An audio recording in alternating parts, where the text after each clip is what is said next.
Hello and welcome to the Scots Sports Show. I'm Drew Patrick. We have a great show for you today. And let's start this show, as always, with the Scots of the Week. Starting on the women's side, it is Cedria Brown from the track and field team. The Amherst, New York native took home a victory in the triple jump at the Slippery Rock Open on Saturday afternoon. The freshman recorded a jump of 10.95 meters. Brown also posted a 16th place finish in the long jump with a 4.6 meter jump and a 22nd place finish in the 100 meter dash with a time of 13.77. Congratulations for the female Scot of the Week. On the male side, it is Brady Diener, also of the track and field team. The Willard, Ohio native posted a victory in the 1,500 meter run at the Slippery Rock Open on Saturday afternoon.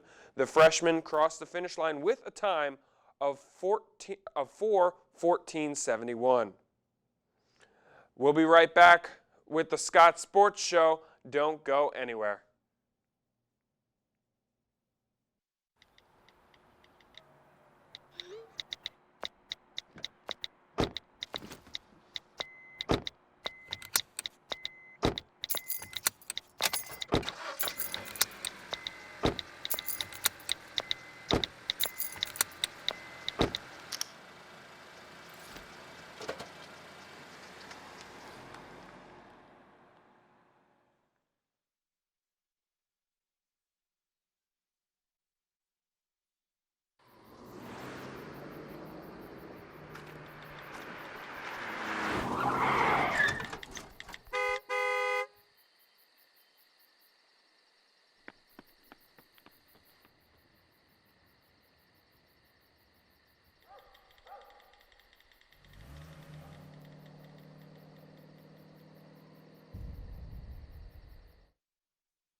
Hello and welcome back to the Scots Sports Show. We are now joined by a couple members of the tennis team and head coach Lee Underwood. I'll start with you, Coach. This last week you had a battle against two teams from West Virginia. How do you feel these teams fared in those matches? Well, I thought the women, we played pretty well against West Virginia Wesleyan, which is one of the former places where I've coached at before, and it was a good match, and it was a good win for us there. The big regional matchup against Charleston, I felt like that we, especially in some key spots, we didn't play very well. Overall, we lost 7-2, and it was definitely seeking a different outcome with that. The men had or faced two regionally ranked teams, Charleston and West Virginia Wesleyan, and two perennial powerhouses in our region. And against Charleston, we played very, very well, 8-1, which was a very good win for us. Out of all the other regionally ranked teams, we beat Charleston, by a bigger score than any other team has to date. So that was good. Against Wesleyan, they came in. They were 14-2 coming in, and we were, I think we were 15-2 at that moment. So it was a big battle.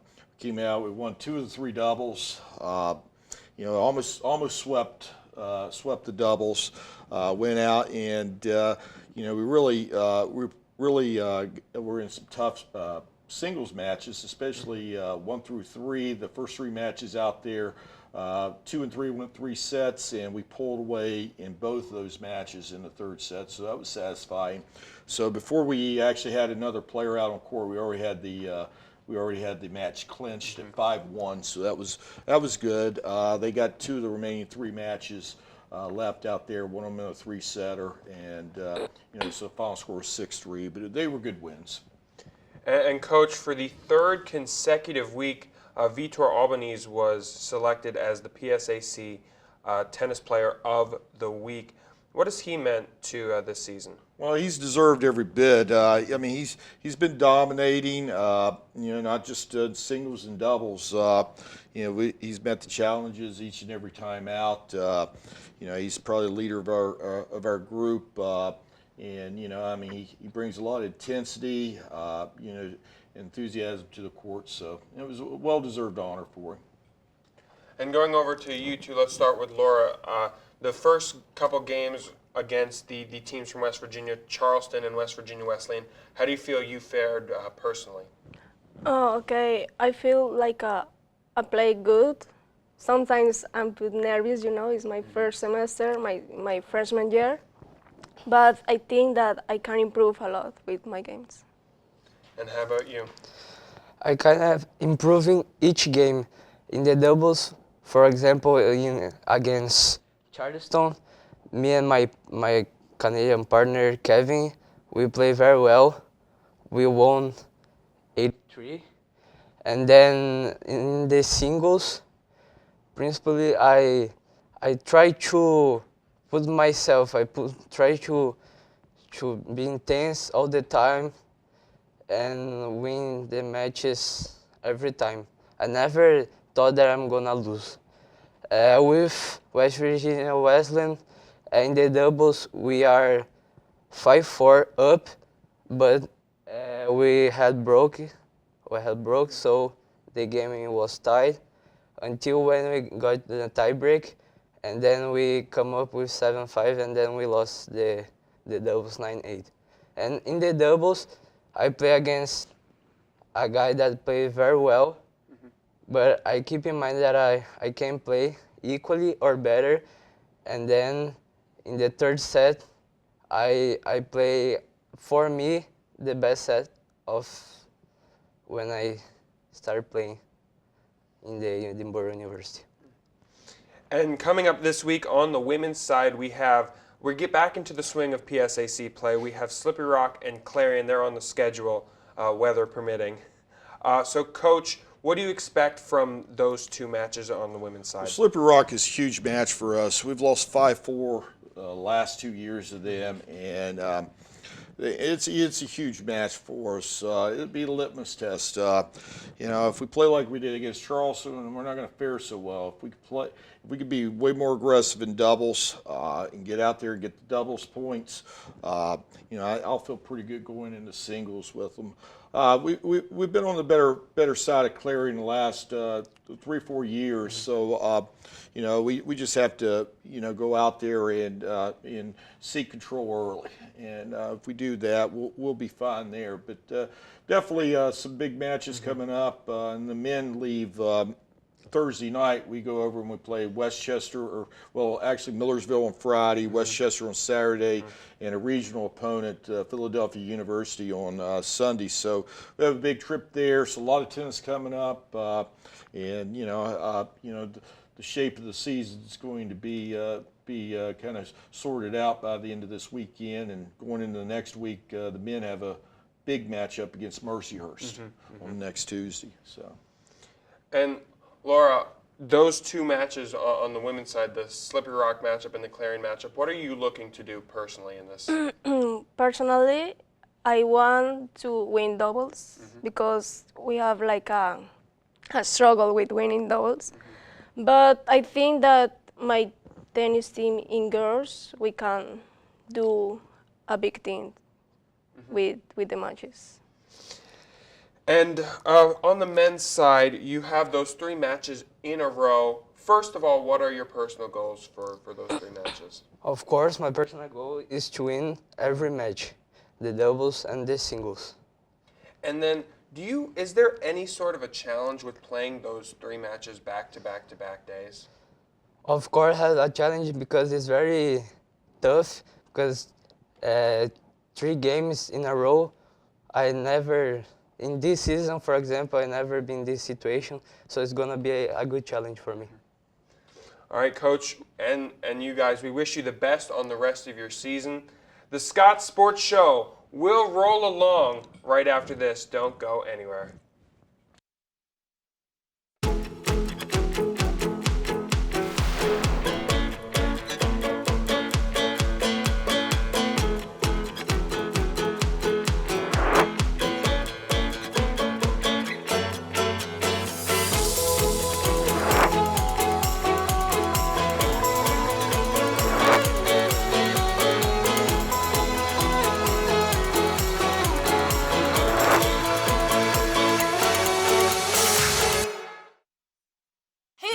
This is Tess from Do Your Selfie, where we recreate the hottest looks from today's biggest music videos. After cleaning out our closet, we have a lot of clothes we don't wear anymore. Like this old pile of t-shirts. It's not garbage, it's actually a new rug. And to make it, all you need to do is cut, tie, and glue. Cut the t-shirt into strips. Tie the strips into knots. And glue the knots to the bath mat. I love it. Give your garbage another life. And recycle.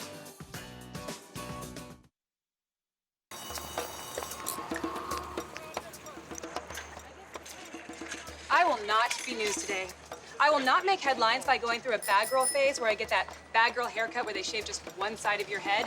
And I will not bring a Komodo dragon as my +1 to an award show, even though that would be awesome.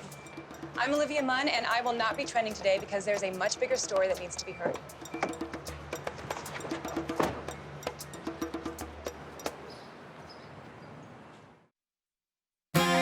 My parents always said that a bridge is only useful if it can be crossed. At Edinboro, I found a university that connects who I am to who I want to be. A school that's affordable with excellent professors and nationally recognized undergraduate and graduate programs who give personal attention to my success. Edinboro is also a place with great traditions and big-time school spirit. Edinboro University. It's the bridge to your destination. Choose excellence. Choose Edinboro. Apply online at edinboro.edu. Welcome back to the Scots Sports Show. We are now talking track and field. We are joined by Neely Parsons, Brady Diener, and head coach Annie Carlson. You guys just participated at the SRU Open down in Slippery Rock, and we had some good showings. I'll start with you, Coach. How do you feel the team did as a whole? Well, all things considered, I mean, it was cold. It was very, very windy. If you notice from any times of anything that went around the track, we didn't necessarily run very fast in those, but the way I liked is people went out and competed, and we kind of talked about that we need to treat this more maybe like a conference meet, that we just need to go out and try to win races and race hard and not necessarily worry about splits and times. So as a whole, I'm very happy with the way people competed.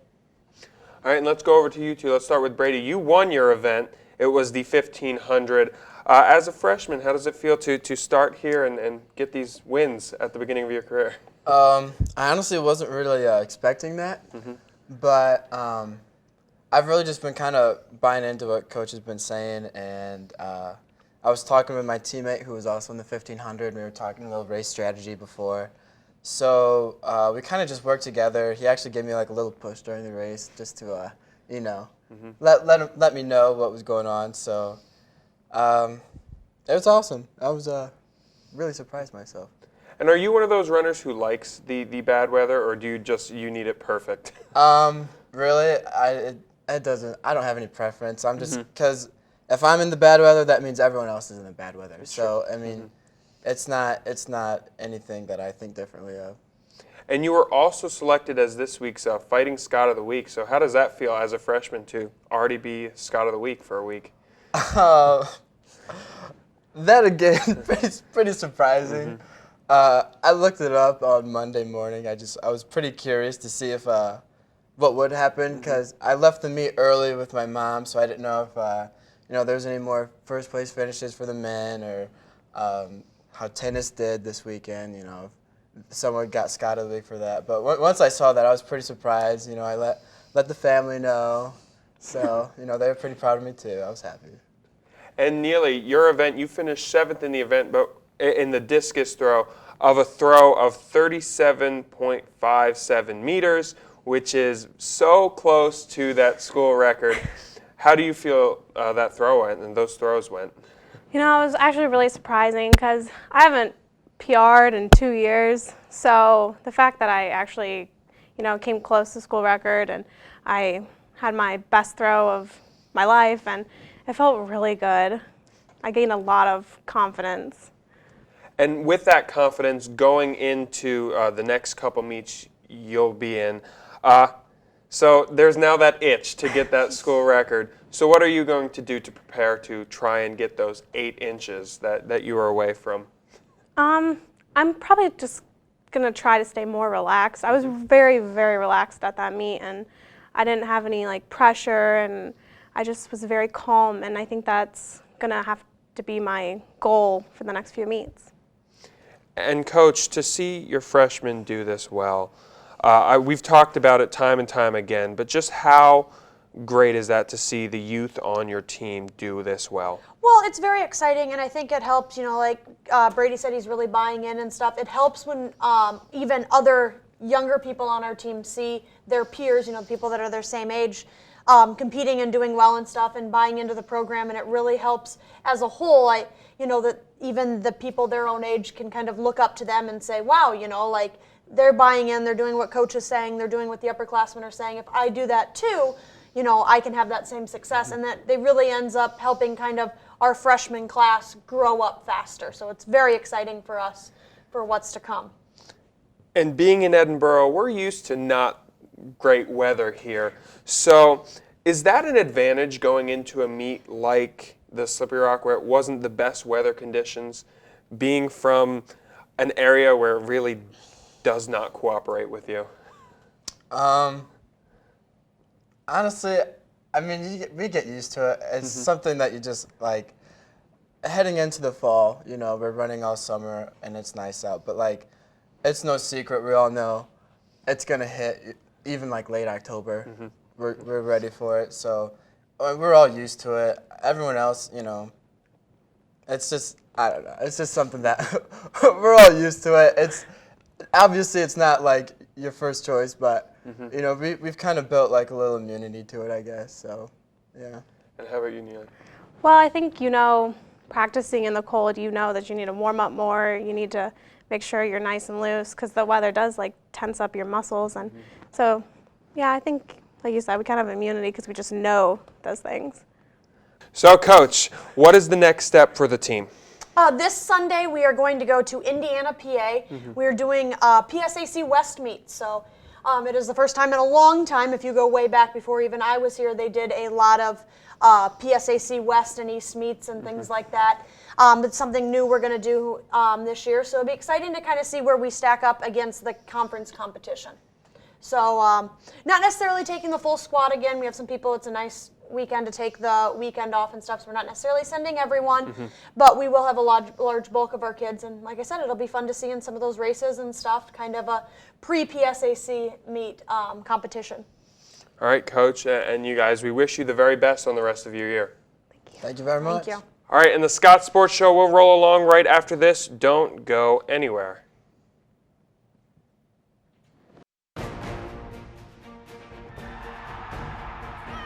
NCAA Division II has much to cheer about, as nearly 100,000 student athletes compete with passion and pride. And I'm pleased to share the best news of all. Student athletes are outperforming the rest of the D2 student body in graduation rates. Just another reason why you'll hear us say with pride, I chose Division II. Learn more at d2sa.org.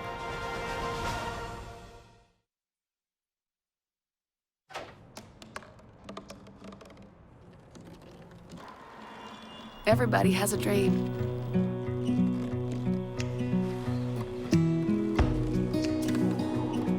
Mine was to see the ocean. And with a little help, I made it.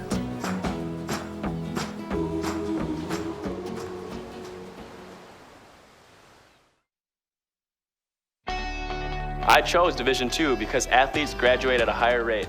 I can stay closer to home and be an important part of the community. I chose Division II because I can double major. And take part in campus activities. I chose Division II because classrooms are smaller. Students have more time with their instructors. And I can compete for a national championship. I I chose Division II for all these reasons and more.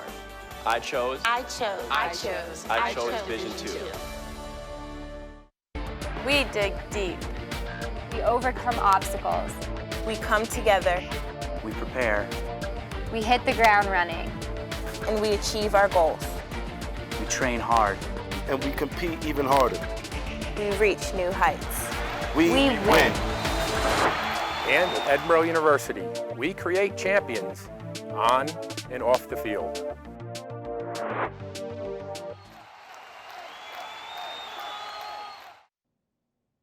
That's all we have for you this week. But before we go, let's take a look at what is upcoming for Fighting Scots Athletics.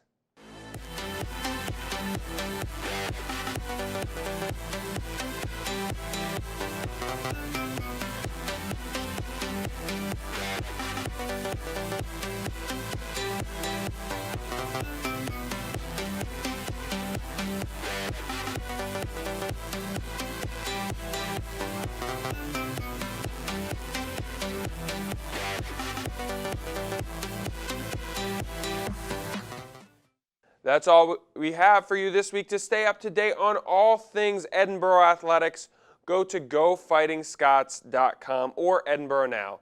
Thank you so much for watching, and go Borough.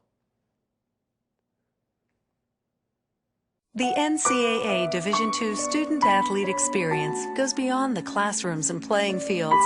It means a commitment to service and community, helping organizations like the Make-A-Wish Foundation by raising money to help grant the wishes of children with life-threatening medical conditions. Kids like Jacob. Some student athletes gave of their time and their energy to raise the money. It was fun to meet Jeff Gordon. NCAA Division II, training student athletes for lifelong achievement.